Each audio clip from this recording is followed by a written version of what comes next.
Shall we start? Can people hear me? Yes, good. Okay. First of all, thank you all for being here tonight. This is the second of our 3 speaker series that occur every July. We're happy you're here, and come back next week on Wednesday at 7 p.m. We'll be happy to see you. I want to start with a trivia question first. What battle was fought at Valley Forge, and who won that battle? Winter. Thank you very much. It's, of course, a trick question. I think everybody knew that. Historians will tell you there was no battle at Valley Forge. However, when you really think about what happened there was a battle. All of the soldiers, about 12,000 of them, and about 400 other additional families, all had to fight starvation, lack of housing, deprivation, desertion even, all kinds of maladies and problems. There were almost 2,000 deaths just from disease that occurred there. So this January, I challenge you to go out and put a tent in your backyard and sleep out there overnight without a King of Prussia Mall, without Wegmans, and see what it's like, and you'll get the parallel as to what happened for those poor folks. And they did all of that for us. That's an iconic place.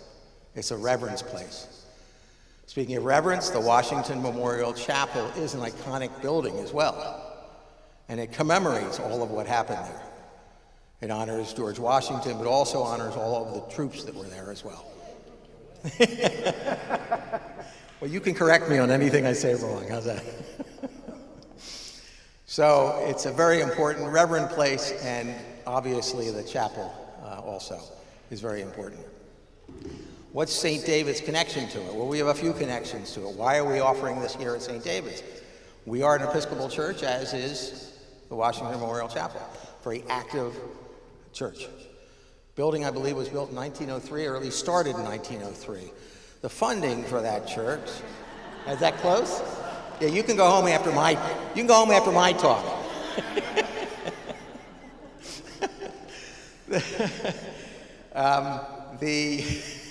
The building at St. David's, the parish house, was financed by the Harrison family, who were members here and are buried in our churchyard. Charles Harrison also was a prime mover in, is this part of your speech? Okay, good. Charles Harrison was also a benefactor for the chapel, the Memorial Chapel in Washington, D.C. Yeah, you can feel free to do it. A second person who is also buried here in our churchyard is Catherine Ruschenberger. She was an early 20th century civil rights leader. That's not in your speech. Oh, it is? I won't say anything about the Justice Bell then. How's that? I won't give you any details about the Justice Bell that she had built. Gardiner's going to tell you all that. But she, of course, had a big involvement at the Memorial Chapel as well. And thirdly, you're going to hate this one. Thirdly, the architect, oh, and she's buried here, thank you very much. The architect that designed the parish house that I talked about earlier that the Harrisons paid for, he was the same architect for the Madeira. Milton Madeira, correct? Yeah, okay. So there's a lot of connections here, and I don't want to hold you up. Gardiner's really the reason we're here. So let me tell you a bit about Gardiner. He can tell you as well. He's a great guy, and he's funny, and that's the part that I love the most, I think. He has worked as a diplomat in the U.S. Foreign Service. He's an honorable person. He served in the U.S. Navy on a destroyer, and he does deserve our applause. Thank you for your service.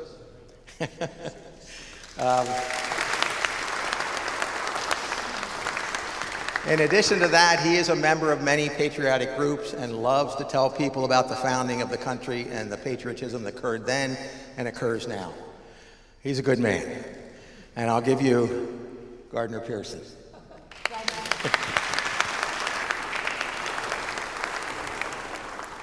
Oh, it's on, okay. Well, this is going to be an abbreviated speech since Charles has already covered. No, I have lots more. Yes, all right. So we're talking about the Washington Memorial Chapel, and I will entertain lots of questions at the end because I can't cover everything. One of the problems with talking about the chapel is that there are so many threads and so many themes. There's a lot of symbolism. There are a lot of philosophical and societal currents that come into the making of it, to its concept. And sometimes one tends to go down rabbit holes with these things, and so I'm going to try not to. When I give talks at the chapel, I am there lying in wait for tourists, and I give, tours, and they're either abbreviated or extremely lengthy, depending upon the attention span of those that I'm dealing with. But today, I'm trying to keep some discipline, and so I have this PowerPoint presentation, for which on the one hand I apologize, but on the other hand, it's useful because I think so much of the chapel is visual, and so you'll be able to see some things. So, and I will cover things that perhaps you weren't expecting, or that you wish, or I will not cover things that you were hoping for. Anyway, here we go. The chapel was the vision of one man, the Reverend W. Herbert Burke, who came to Valley Forge in 1903 with his choir boys, and he had become interested in American history, and he was appalled with what he saw, because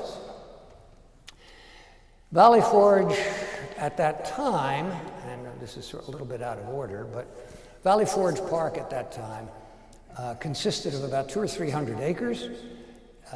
It had been authorized in 1893 by the Pennsylvania State Assembly.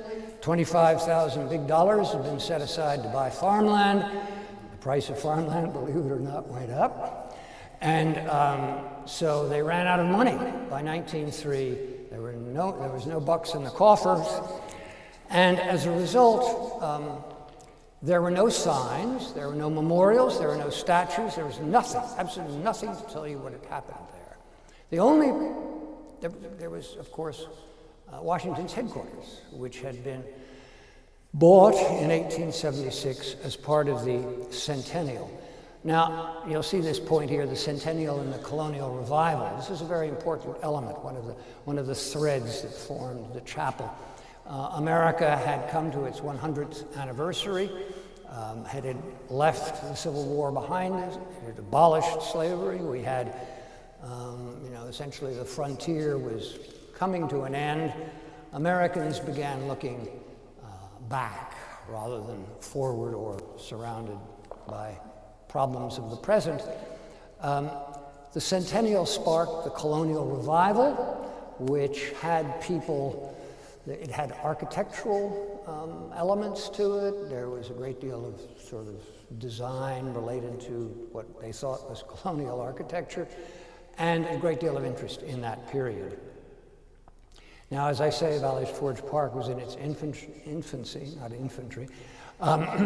There was only one completed monument, which was the Waterman Monument. If you drive along 23 and you come to the chapel and you look off to your left or right, depending on which way you're going, you will see the Waterman Monument, which is a monument to the unknown soldiers buried at Valley Forge. Well, there are no unknown soldiers buried at Valley Forge. There was only one, as far as anybody knows, a Captain Waterman of the Continental Line, the Connecticut Continental Line.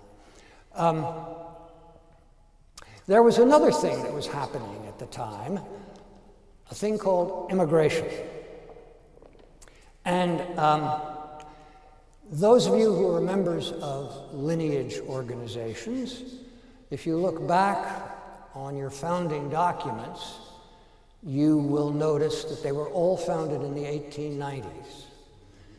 And why is that? Well, two reasons. Partly the colonial revival, but also immigration. The vast waves of immigration that came in following the Civil War, which, depending on your point of view, threatened to change the identity of America. This had never happened before, and certainly hasn't happened since. But it was a distinctive change because obviously up until that period, let's say 1875, immigrants tended to be Protestant, English-speaking, or German-speaking, or Northern European-speaking. And, but the majority, even the Irish, were more or less English-speaking. And then suddenly you had this wave of immigrants who were Catholic, Jewish, non-English speaking. And so Americans felt a little bit threatened by this, and so they decided, in many respects, to oppose it or to look inside and find out and try to define American identity. So this was another theme that was affecting what ultimately became the Washington Memorial Chapel. So, in 1903, Mr. Reverend Herbert Burke decided that he would build a chapel. And this chapel would be, obviously, a place of worship, but it would be a memorial to George Washington, because if nothing else was built, and it looked as if the whole park system was going to go bankrupt, possibly nothing else would be built, there would at least be a memorial to George Washington. And why George Washington? Well, I think we all know. Washington the leader, Washington held the army together. The survival of the army at Valley Forge meant, of course, the survival of the American struggle for independence, and it became legendary. Now, these were the two initial ideas, but as time went on, that is, after the first probably 3 or 4 years, and in consultation with the architect whom he hired, Mr. Madera, or Maderi, he decided he would expand his vision. And it would be a tribute to the founders. It would be a tribute to the Continental Army. It would be a symbol of our country. And here you see some of these threads coming in that I mentioned earlier. It would be a history book. It would tell the story of the founding of America. And it would be a statement of an ideal, liberty, freedom, but also the Christian faith and its influence. And here I would diverge a little bit, as I hope I don't do too often. Remember, the founders were all religious people of one sort or another, and they almost all believed in what they called divine providence, the hand of God in the affairs of men, God's plan, a Jewish idea from Genesis onward, adapted by Christianity, but the concept that God had a plan and he was working, and this plan was partially realized in the founding of the United States. So George Washington and many of the founders referred constantly to divine providence as having ordained X, Y, or Z. So Burke wanted to incorporate this concept into the message of this chapel. Now, many of these ideas, much of this is expressed in the windows, and so I'm going to go a little bit out of order here. I'm not going to initially deal with the place of worship or the memorial to George Washington or the others. I'm going to go into the windows and look at some of these other issues. Besides that, they're colorful. We have 13 windows, obviously for the 13, and this is intentional, right? For the 13 original colonies, the first 13 states. They are in the national colors. They tell the nation's story. They recognize the nation's heroes, or at least some of them. Now, this is the eastern elevation of the chapel, and you can see how many is that? 5 windows on the eastern side, and you can begin to see the red and the blue pattern. It's better on the western elevation, clearly, red, blue, red, blue, red. Intentional. Right? The walls of the chapel are made of limestone, and when limestone is clean, which ours are not, it's white. So you have red, white, and blue, the national colors. Now each window, we're going to quickly go through this. Each window has a theme, and each window is a tribute. So the first one is the Martha Washington window over the altar, and it is the abundant life. And the next window is the Bishop White window, and it deals with Christ and the nations, essentially the spread of Christianity. The third window, which is essentially next to the gospel, the pulpit, the gospel side, is the Alexander Hamilton window. It's called Freedom Through Truth, and it's about the Renaissance and the Reformation. And you can see where we're beginning to go, and you will see as we look at this, away from your standard church window, which has angels and Jesus and apostles and stuff like that, into a more historical, and I don't mean to imply that these other things are not historical, but a more historical secular account. And then the Benjamin Franklin window, which is called Freedom Through the Word, and it is about the translation of the Bible into English, an extremely, extremely important event for the English-speaking world for various reasons.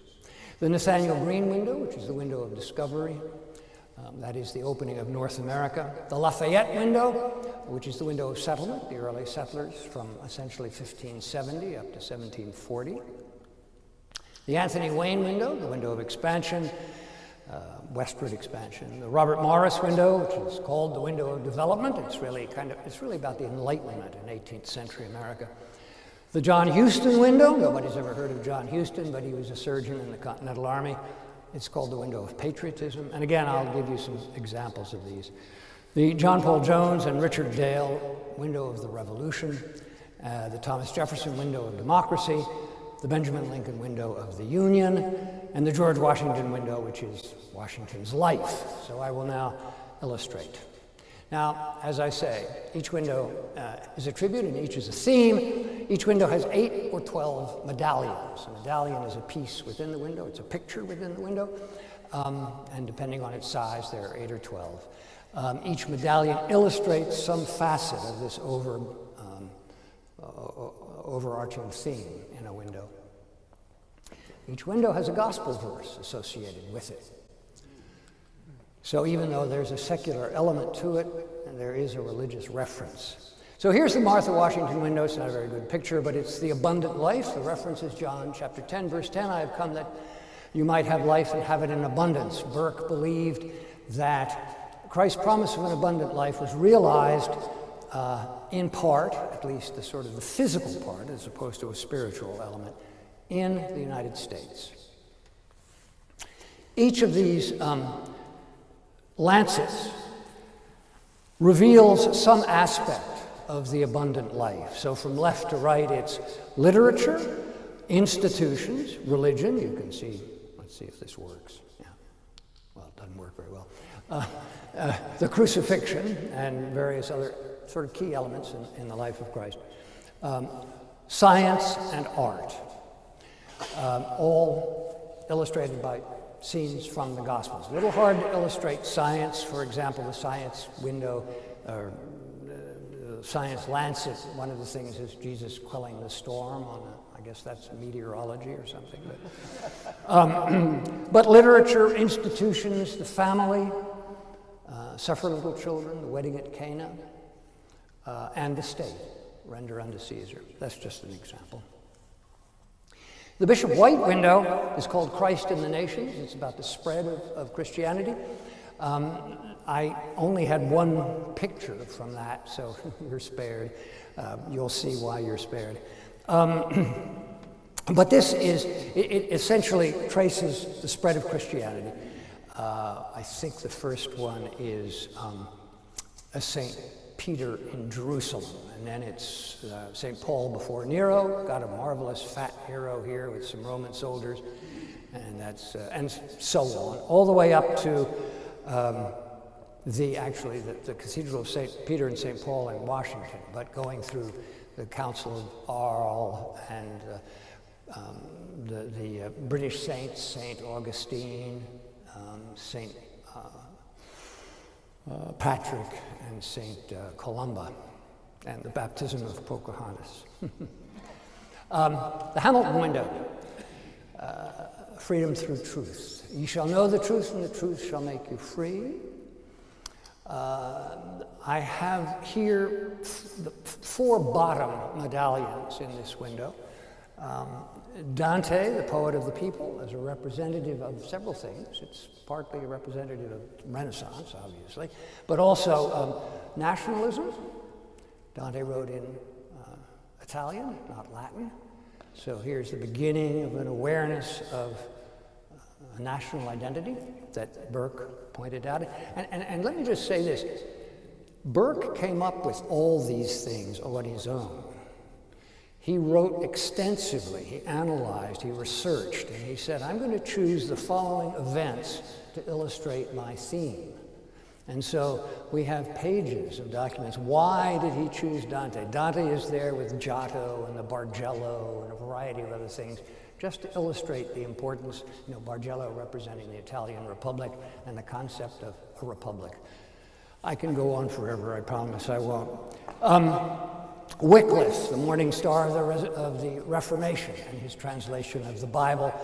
The Oxford reformers, those are down in the lower left-hand corner there. Erasmus, Collett, and More, the people who were the sort of the humanists and who essentially were trying to reform the Catholic Church and laid the groundwork for the Protestant Reformation. And then over there on the lower right-hand corner, Luther at the Diet of Worms. Ich kann nicht anders. I can do no other. I cannot, I will not recant. Okay, sorry. So, Franklin, freedom through the word, the translation of the Bible, bringing literacy to England. By 1600, England had the highest rate of literacy in Europe, and by 1775, America had the highest rate of literacy in the world, with the possible exception of the Dutch. And that was because all these English dissidents came to America, accompanied by German dissidents and French dissidents, all Protestants, and they could all read. And they read because they wanted to read the Bible, which was becoming increasingly available, thanks to Mr. Gutenberg. But also when, of course, they weren't reading the Bible, they were reading newspapers and pamphlets, and what was happening? They were getting upset the way we do today about tyranny and taxes. Nothing has changed. And then you have these various other things, the Bible in St. Paul's, and Washington giving the Bible to his children. Here we have another case of Washington, and I will refer to it later. Washington's valuing the Bible and religious faith. The green window, the window of discovery, various scenes of French, Spanish, English, Dutch explorers who opened North America. You can ask me about Mark Frobisher, the pirate, Richard Hakluyt, Raleigh at Cadiz. Oh, the Raleigh at Cadiz is rather interesting because, of course, Raleigh never set foot in North America. Raleigh was a participant in the Virginia Company, but this is a sort of an anti-Catholic medallion. Burke, in his description of why he wanted it, says, well, you know, the Catholic Church was corrupt and backward and holding back the great English experiment that would release the creative blah, blah, blah, you know. Anyway, the defeat of the Spanish at Cadiz did, in fact, ensure the British ability to colonize and settle North America, at least the eastern seaboard thereof. The Lafayette window, window of settlement. Pastorius, this is very local, Pastorius welcoming the Krefelders to what became Germantown. They were invited by Penn in 1683. They were German Quakers who came. Okay. The Huguenots over here, that's up in the upper right-hand corner. South Carolina given citizenship in 1696. You know, they were, you'll excuse the expression, they were, no, I won't say it because I'm being videotaped. They were French, and they were French-speaking, and they weren't Church of England, right? And yet, and South Carolina was a crown colony, so you couldn't do anything important in South Carolina unless you were an Anglican and an English citizen. But these guys paid their taxes, and they were good merchants, and they said, you know, we'd like to be citizens. And so in 1696, they were given citizenship. And Burke uses this as an example of the beginning of the opening, the diversity of the American experience. The Wayne window of expansion, the kingdom of heaven is like unto a mustard seed. And the idea here is from these seeds of colonies, the American experiment blossomed into a great tree, as that particular parable, I guess, says. So you've got Daniel Boone up here on the left going into Kentucky. Westward Ho is a group of symbolic pioneers. Washington planning the inland waterway. You know, he wanted to link the Potomac to the Ohio River, and he was going to dig a series of canals. And for various reasons, this became one of the reasons for the Constitution, because people said, yeah, you know, you're going to pay a tax if you go from Virginia to Maryland to Pennsylvania to Ohio. And he said, no, this is stupid. We're going to get a system where you don't have to pay tax between states. And then in the lower right-hand corner, you have Thomas Jefferson and George Rogers Clark planning the attacks on the British forts on the Ohio in 1778 to secure America's western frontier. Okay, bear with me. The Morris window. This is the parable of the leaven. And what's interesting here is these, again, the bottom 4 medallions in the window. You'll notice that these echo the Martha Washington window. Literature, religion, art, science. And he chooses, remarkably enough, Pennsylvania, as the source, as the place where all this is happening. Up in the upper left-hand corner, you have Benjamin Franklin talking about books with various writers. Over on the right-hand, top right-hand side, you have 4 important religious leaders. Jonathan Edwards, the 2 Wesleys, John and Charles, and Bishop White standing there in the middle. And down in the lower left-hand corner, that's Benjamin West painting the death of Montcalm, and with Jonathan Trumbull looking on. And again, you see these characters are not just symbolic; they're actual. He said, "I want Dante sitting up there with Giotto at his feet, and I want Jonathan Trumbull watching Benjamin West." And so these characters are there. And then you have David Rittenhouse explaining his orrery, the clockwork mechanism that replicates the solar system, you know, the sun going around the earth, right? Okay. The John Houston window of patriotism, and whosoever shall seek to save his life shall lose it, and whosoever shall lose his life shall preserve it. And these are various symbols of patriotism, patriotic events. One of them, which you can't see, is the Boston Tea Party, but there are many others. The John Paul Jones, Richard Dale window of the Revolution. In the world ye shall have tribulation, wrong one, yeah. But be of good cheer, I have overcome. And these are pretty obvious events. It was the color guard of the Sons of the Revolution that paid for the restoration of this window, and this launched our restoration of all the windows. So the Huguenot Society of Pennsylvania, the DAR, and certain private donors have all restored these windows. The Thomas Jefferson window of democracy, which is really the window of self-government. This is sort of an odd quotation from the Bible, that ye may be the children of your Father which is in heaven, for he maketh his sun to rise on the evil and on the good. You say, what's that got to do with democracy? Well, according to Burke, this shows God's impartiality. And impartiality, according to Burke, was key to a successful democracy. Okay? So up in the upper left-hand corner, you've got Richard Henry Lee saying, these united colonies are and have right to be free and independent states. That was in June of 1776. Jefferson writing the Declaration of Independence over there on the right, and then Faneuil Hall and Independence Hall. The Benjamin Lincoln window, Benjamin Lincoln, everybody knows who Benjamin Lincoln was. I'm sure Charles does, but I'm not going to ask him. Benjamin Lincoln accepted Cornwallis's sword of surrender at Yorktown. He was also at Saratoga. He was not a particularly good general, but he was in the right place at the right time. And you know, the surrender of Cornwallis to Washington at Saratoga was a sword transaction. And of Cornwallis, of course, refused to give his sword to this upstart Washington, and he sent his second in command, or one of his staff officers, to give his sword to Washington, and Washington said, "The hell with you, I'm gonna, your guy can give it to my guy." So Benjamin Lincoln was my guy, and that was the transaction that occurred there. And so we have the Great Seal of the United States and the Capitol.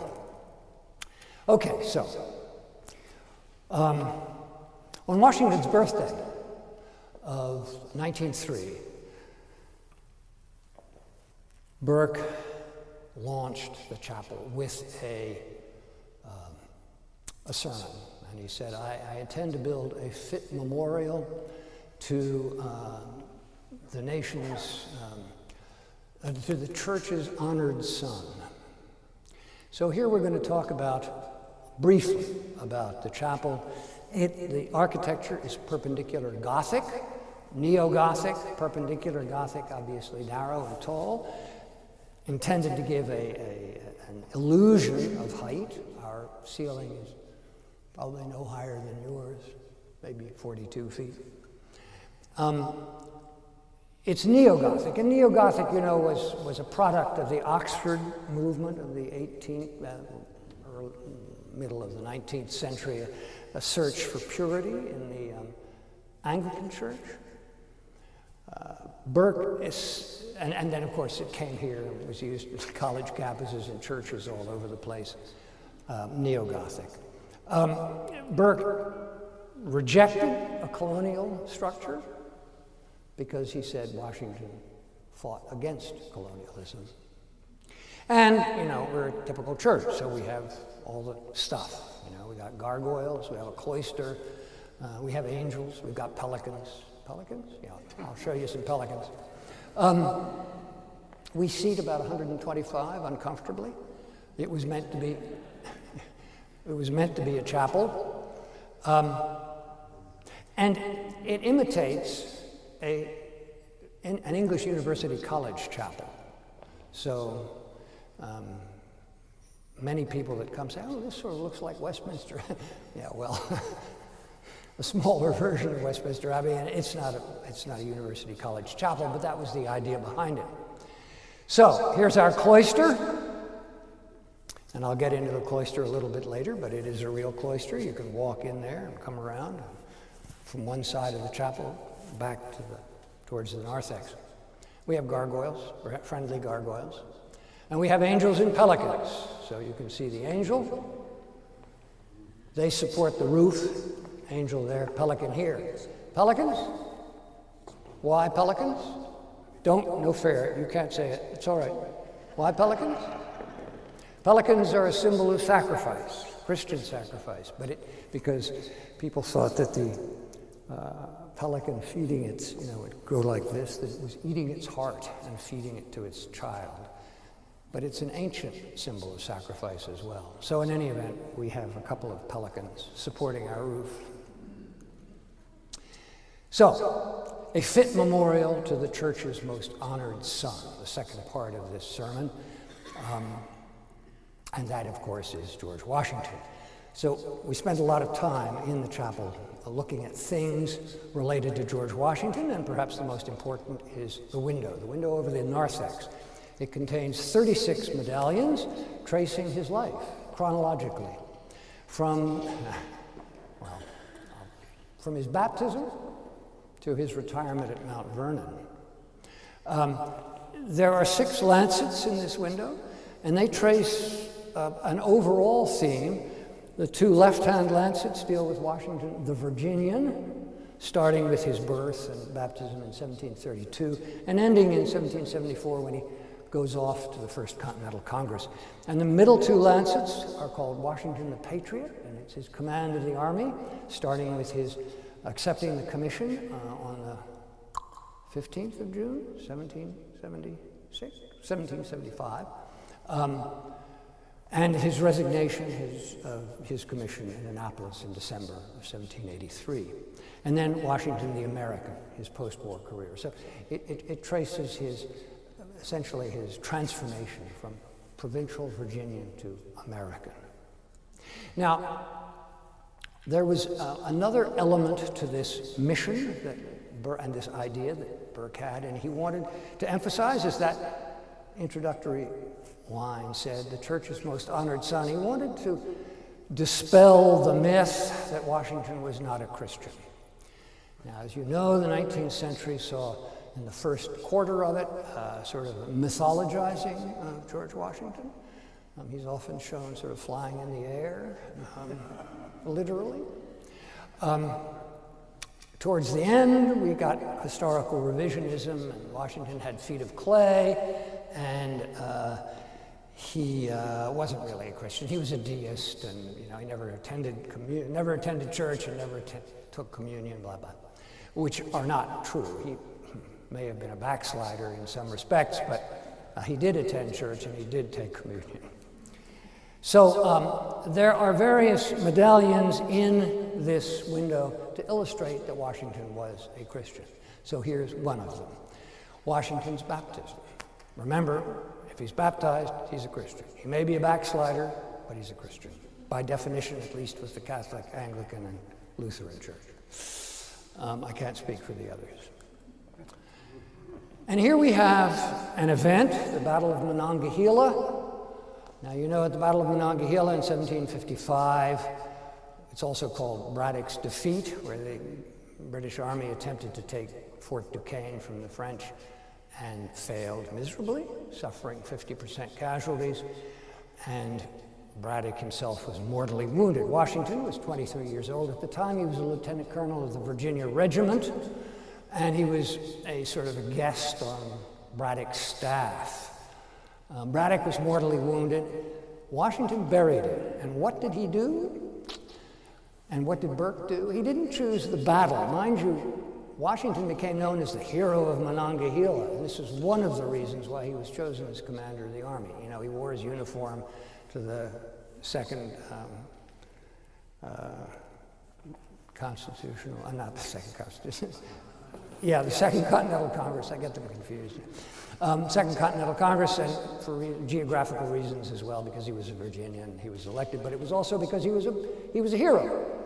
And Burke chose this scene from that pivotal event in Washington's life to illustrate Washington. Here he is reading the service for the burial of the dead out of the 1662 Book of Common Prayer. Washington knew his prayer book, thanks to his mother, who was a devout Christian. And then this, of course, is not religious, although perhaps we're intended to draw from this the fact that divine providence protected Washington. You know, Washington, at the Battle of Princeton, rode on his horse back and forth within 30 yards of the British musketry and was not touched. So, you know, God had greater plans for him. We have this statue of Valley Forge. It's unusual because it's seated by a sculptor named Franklin Simmons. Washington clutching his, or grasping perhaps, his sword and having to deal with Congress. So, you know. We have Washington's coffin handle and a replica of his coffin plaque. Now, the replica dates to the 1830s when Washington's coffin was transferred from the family tomb to the monument, to the tomb that we see now at Mount Vernon, built for him by the government. When that transfer occurred, the coffin fell apart to a certain extent. The coffin handles fell off, and one was ultimately given to us by the Custis family back in the 1920s. And then at the time of the transfer of the Washington's remains, a number of replica plaques for the coffin were struck off and sold to people, and we got one of those eventually. And there are other Washington symbols. There's the license plates of the District of Columbia, right? That's Washington's family coat of arms. We have a baptismal font, a big baptismal font that records the event, Washington's baptism, where we baptize people, believe it or not. There's the Commander-in-Chief's flag, which you'll see. We have the checkerboard floor. Black and white squares on the chapel, which we believe, I can't find any documents, but then our documents are in such chaos, it's not surprising. The black and white, which is the symbol of the choice between good and evil, and is found on the floors of Masonic temples. And then we have Washington's arms, his flag and seals. And then the Continental Army. I warned you, there are all kinds of themes here, so I apologize if we're going, okay. The Continental Army, tribute to the Continental Army. The Continental Army at Valley Forge, a very, very important element of the raison d'etre of the chapel. And so we have here on one of our choir pews a praying Continental soldier. And then our choir stall, you don't have choir stalls, you just have people sitting around. Well, we've got choir stalls, right? And these choir stalls are elaborately carved. I wish I could, but they're 19 feet high, they're hand carved. The bottom of them, where our choir sits, are misereres, nodding benches. When you turn them up, they're covered with a cushion now, but when you turn them up, nobody sees them. But when you do turn them up, they're elaborately carved underneath. Each choir stall honors one of the brigades of the Continental Army that was camped here at Valley Forge, or there at Valley Forge, with one exception, which honors Washington's lifeguard, his bodyguard. So I could only show the tops. Each choir stall is topped by a saint, right? A sculpture, a wooden sculpture of a Continental soldier. And so the brigades are in order right here: the Wayne's Brigade, Conway's Brigade, Muhlenberg, Varnum, and Huntington's Brigade. And then on the other side there, the other, Poor, Glover, etc. And here's a close-up, and I only pointed out because it shows once again the detail that went into this. You have a rifleman on the right-hand side, probably Morgan's rifleman. In the center, a Continental soldier. Now, digression. Washington commanded in his general orders that the Continental Army would wear blue uniforms. But the facings and the cuffs could be different, depending on the region that you came from. So when you see a picture of, a modern picture of a battle of the Revolutionary War, and you see a blue coat and red facings, that's either Delaware, Maryland, Virginia, or Pennsylvania Continental line. Blue is the Deep South, Georgia, South Carolina, North Carolina. Anyway, sorry. And then, those of you who are troopers, anybody a trooper? Okay. Dragoon, cavalryman, dressed in the uniform of the Light Horse of the city of Philadelphia, the Philadelphia Light Horse, the city troop. And we have flags. Now, if you go to an English church, you will see flags, regimental flags from the regions hanging over them. These flags recognize various units of the Continental Army and Navy that played an important role in the American Revolution. Washington's Commander-in-Chief's flag on the right, the 2nd New Hampshire on the left, and then various, 1st Pennsylvania, Betsy Ross, the South Carolina Navy, the Fort Moultrie flag, the 3rd New York Regiment that fought at Fort Stanwix, blah, blah, blah. Flag of love and war, others. Our pew screens, yours are quite plain. Ours are elaborately carved. This is on the lectern side, on your side, and it's the pew screen of the Brigadier Generals. And you'll notice there are flags carved here, and then shields, and each shield bears the name of one of Washington's brigadiers. There at Valley Forge. And then the pew screens of the Major Generals on the Gospel side, again, flags, 1st City Troop, and the names of his Major Generals at the bottom. Okay. Now we do the Allies. Okay. You saw this. These are 4 of the Allied officers who signed a Pledge of Allegiance at Valley Forge in May of 1778. Again, real people, not just symbolic. So we have Lafayette, DeKalb, Porashki, and I learned that from a Pole, it's Porashki, and von Steuben. And then we have the flags of pre-revolutionary France. The one on the left is the ancient flag of France, prior to the red, white, and blue. It's a design that dates back to about 1314, something like that, middle of the 14th century. And on the right is the Bourbon, flag of the Bourbon monarchy. And these fly, well, they don't fly, they sit there over here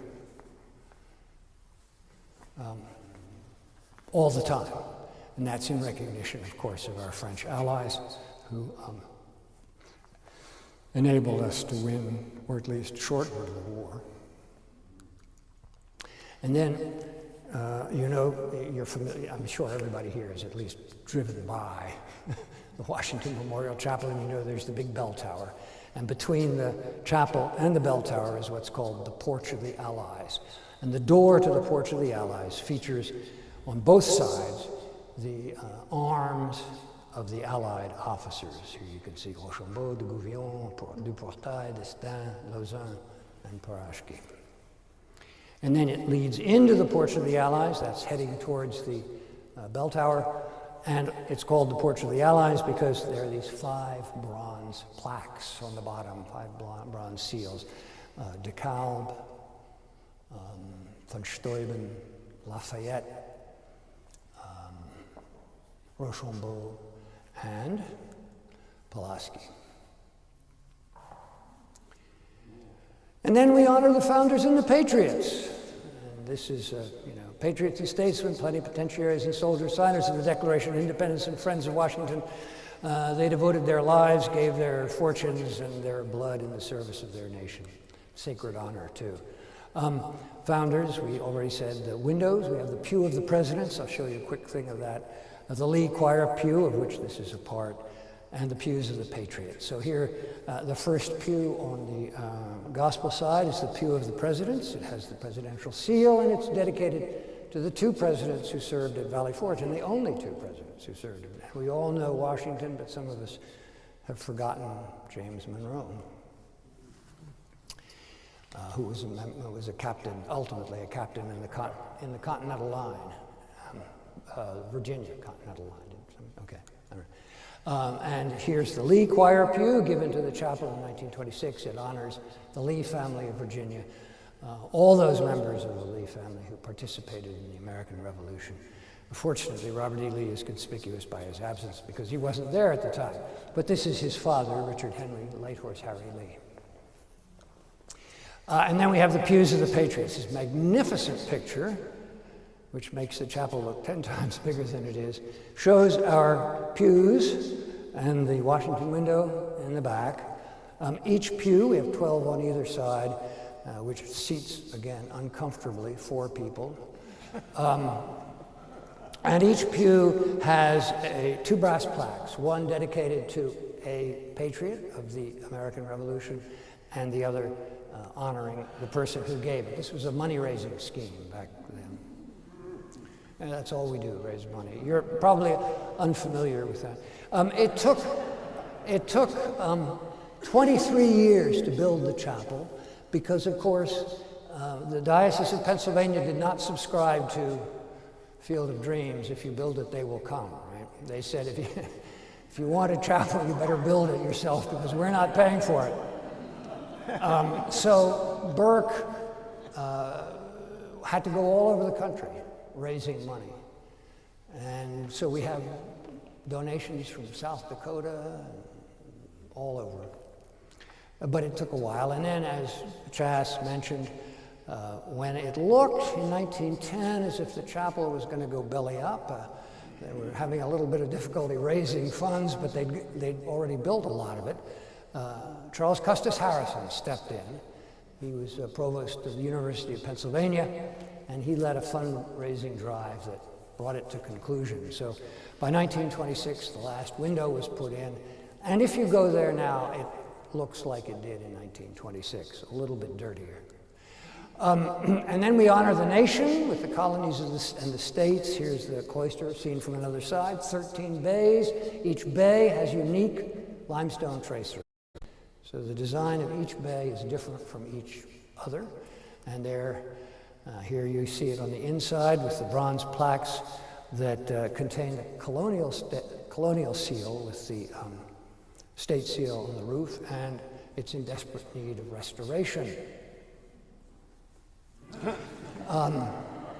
We recently got a grant from the Pennsylvania Historical Museum Commission of $100,000, which we are matching due to a generous donor, to repair the roof. Once the roof is repaired, we only need $2 million to fix the rest of it.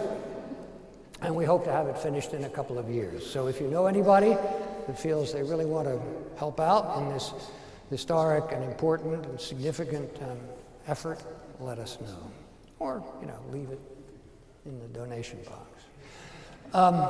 And as I say, on the floor are the seals of the colonies, Delaware, Massachusetts, for example. Now we honor our nation as well with the roof of the Republic. So your roof is very plain. Our roof has a whole bunch of seals, intricately carved and painted. Essentially, all 50 states are up there.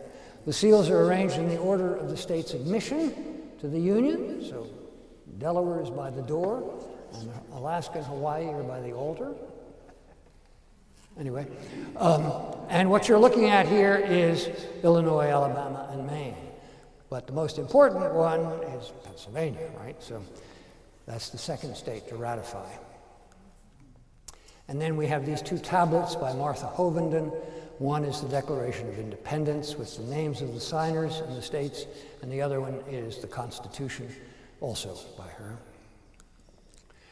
Now, the craftsman. A man named Nicola D'Ascenzo did the windows, all of the windows. And this is unique, probably unique, at least among Episcopal churches.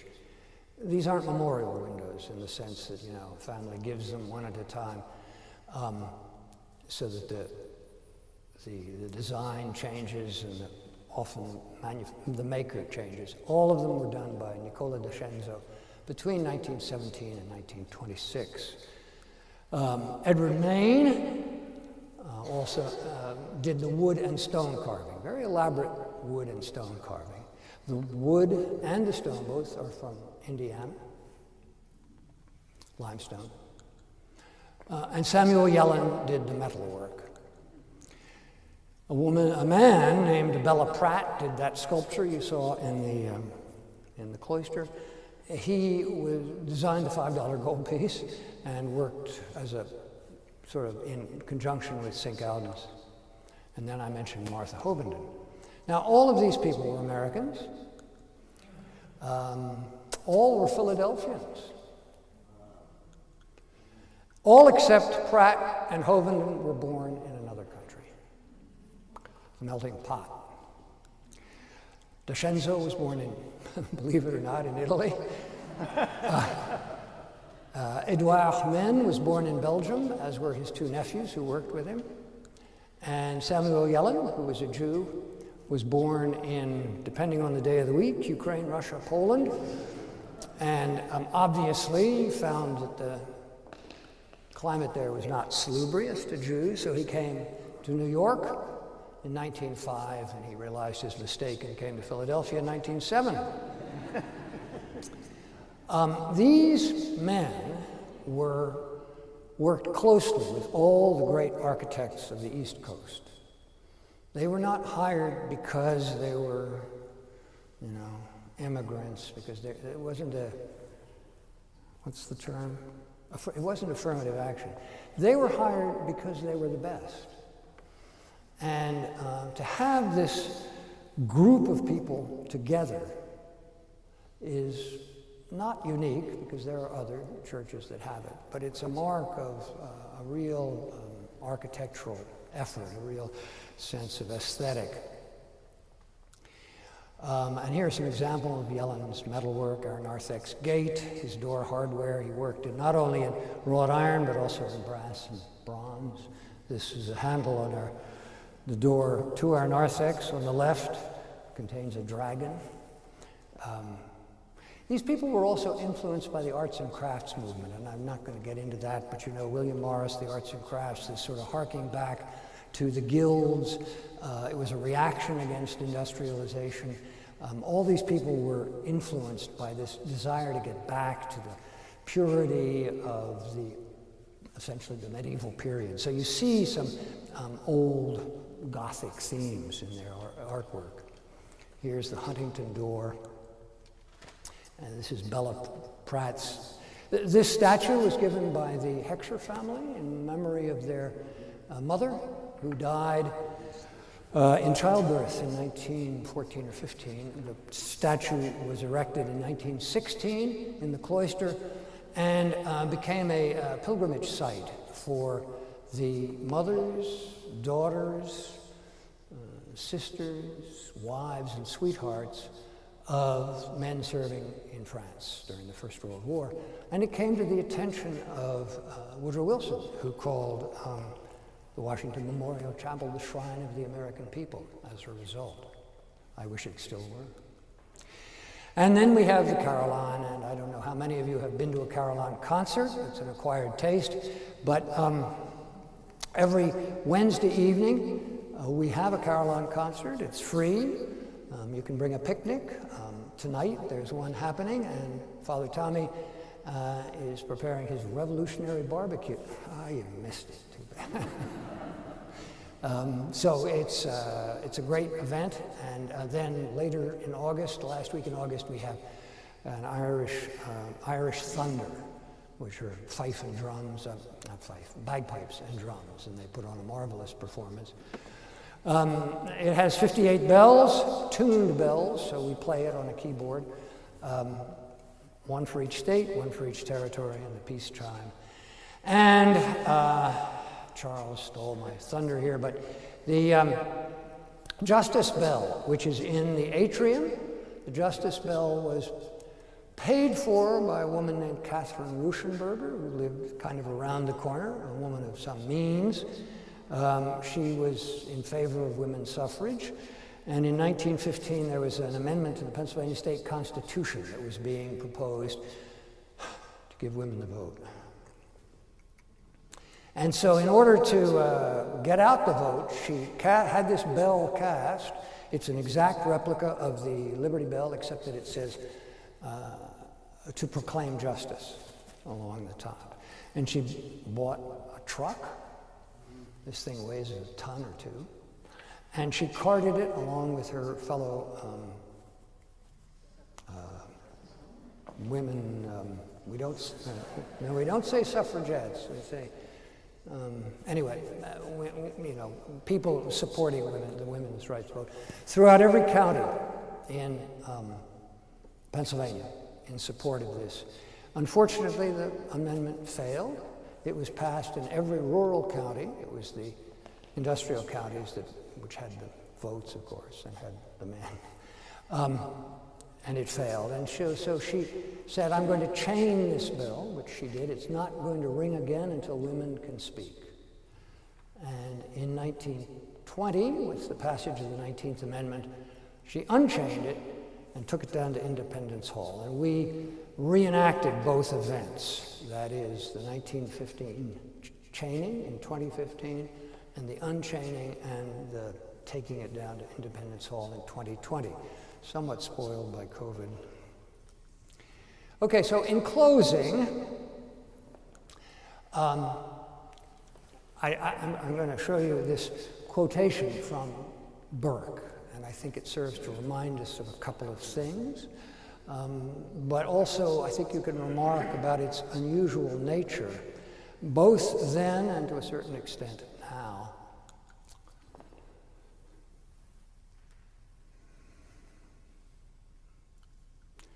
And if you can't read it, I'll read it for you.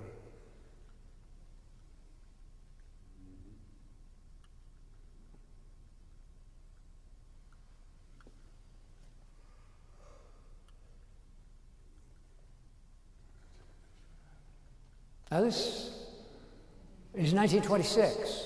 America was not particularly known for its ecumenicism. Roman Catholics were anathema to Protestants, and Jews were anathema to everybody. But Burke saw this as his vision. He saw the chapel as the place where this could occur. And to a certain extent, it still occurs because although we are part of the Valley Forge Deanery, the Diocese of Pennsylvania, the Protestant Episcopal Church, we get 30, 40, 50,000 visitors a year from all over the country, from all over the world, of all denominations and religious faiths. And most of them are pretty much bowled over by what they see. Okay, got any? Oh man, I went a little bit longer. That was digressions, sorry. I guess there are some questions. No, you can't. You had one. I'll ask you. Yes, just hang on a minute. We're going to try to use the mic if we can. Please? And then Mr. Chu, hang on. Emily's going to ask a question. The Reverend Burke, what state is he from and about what age? He was born in New Jersey. His father was an Episcopal priest. He was educated at the University of Pennsylvania, went to the Philadelphia Seminary, which I guess existed at one point. And what age was he when he came up with this grand scheme? With this grand scheme, he was about 35, 40, something like that. He died in 1932. He had a contentious relationship with my great-grandfather. My great-grandfather was on the Valley Forge Park Commission and was an historian and thought that Burke was a nutcase because and he called anyway. You're on video, right? That's okay. But obviously Burke had a dream. He was a man of tremendous drive. He may have been bipolar because we have evidence of tremendous energy. As I say, he wrote all these things for the windows and he was constantly raising money, and then he would have what were called nervous breakdowns back then. And he would retreat to, a place of care. And then he'd come back. So that's my guess. I don't know. Anyway, yes? I don't need that.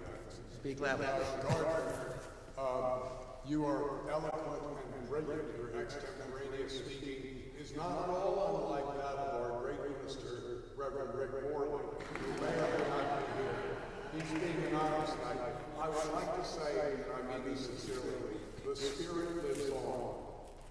Accustomed as I am to calling attention to myself, those of you who know me, I had the dubious distinction in my acting career of having played Bishop White at Episcopal Academy several years back in our centennial celebration.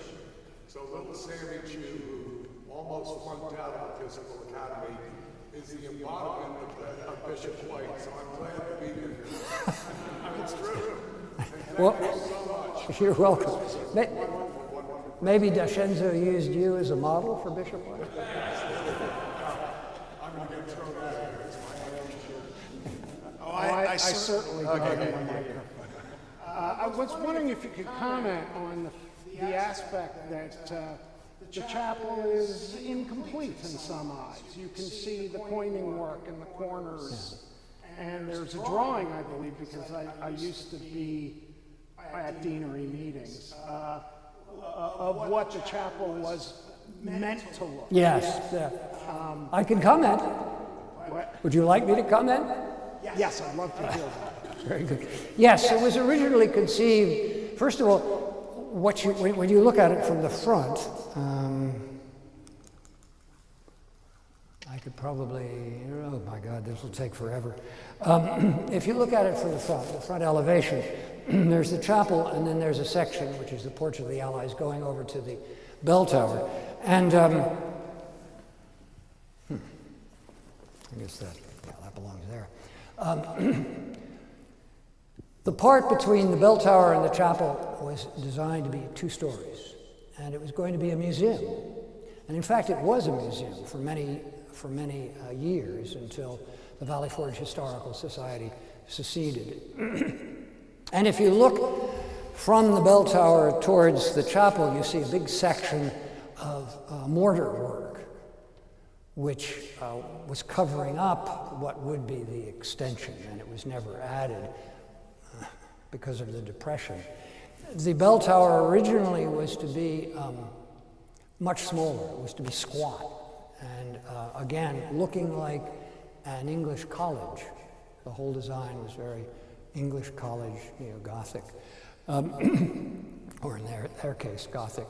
And then in 1947, the bell tower was built by the National Society Daughters of the American Revolution and completed in 1953. So it's a little bit different from the original design.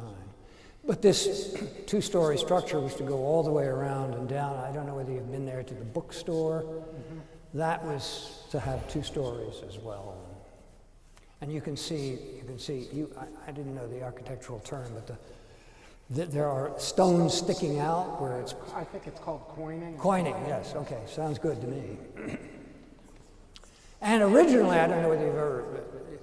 Burke had grandiose ideas, and this was to be, first it was a chapel, and then once he got this built, he said, oh, well, wait a minute, we need a cathedral. I mean, so he planned this absolutely monstrous cathedral, I mean, huge cathedral, the cornerstone of which, and only the cornerstone of which, stands off in the woods behind our administrative building. And it was shut down because everybody was trying, Cathedral Village was trying to build a cathedral, and the Protestant Episcopal Church said, no cathedral, no bishop, sorry, go away. And the Depression too. Yes, I'm sorry, I ran on. Yes, sir. What is your interaction with the Park Service? We have a very close relationship with the Park Service. We work very closely with the superintendent. They participate in many of our, for example, French Alliance Day, every, the anniversary of the signing, or not the signing, but the celebration of the signing of the Treaty of Alliance in Valley Forge, which was the 6th of May of 1778. We commemorate every year. We invite members of the French diplomatic community and French people as well. And the park, there's always somebody from the park who gives a brief address. They help police the area. And although obviously they can't, church and state, they can't help us this way, they try to help us in any way they can. So it works very well. We're very pleased with it. And I think they're very pleased with us too, because people want to have a party or they want to have some event on the park, and the park says, no, you can't do it, but you can go to the chapel. But yeah. The grounds actually aren't part of the national park. Absolutely not. We have 42 acres. Somebody was going to ask me. We have 42 acres, mostly churchyard, designed by a guy named Sears back in 1910, a landscape designer. And yes, the park grew up around us. Okay, I've bored you enough. He just answered it.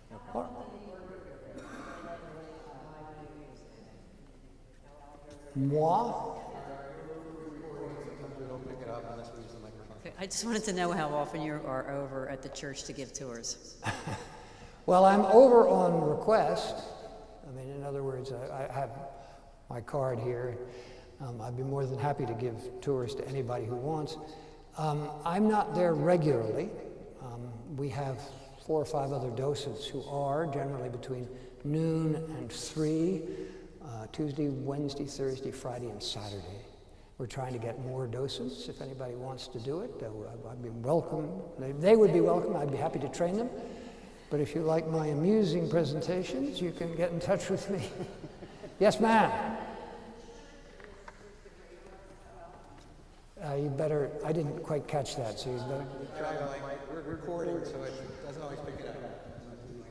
Does the church administer the graveyard as well? Oh, yes. Yeah, we definitely do. And, you know, when you think about it, it's a pretty cool place to be buried. You know, I mean, if you're interested in the American Revolution and if you sort of love your country, it'd be nice to say I was buried. I mean, yeah, this is a great place too, but. We have a large graveyard here too. Well, my mother-in-law is buried here. My stepfather-in-law is married here. So. Are there other questions too? Yes? If you speak loudly, it'll pick it up. But...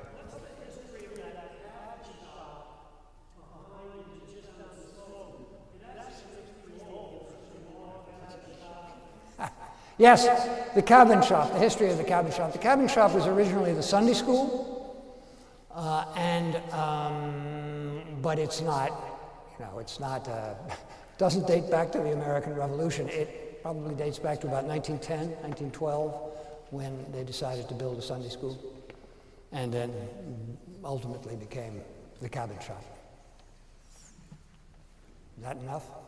Any other questions? Gardiner, thank you very much. You're welcome.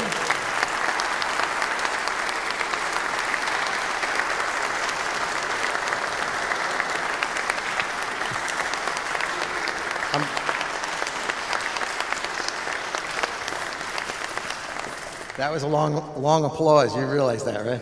They liked you. Thank you all for coming. We do have some refreshments in the back. You're welcome to take some. And next week we do another presentation, 7 o'clock Wednesday night. We're going to be talking about the demographic changes that occurred here in the main line from 1930 till 1950. And there were big changes because that was after World War II with the big changes that took place with families moving into this area. So please come. You're all welcome. Thank you.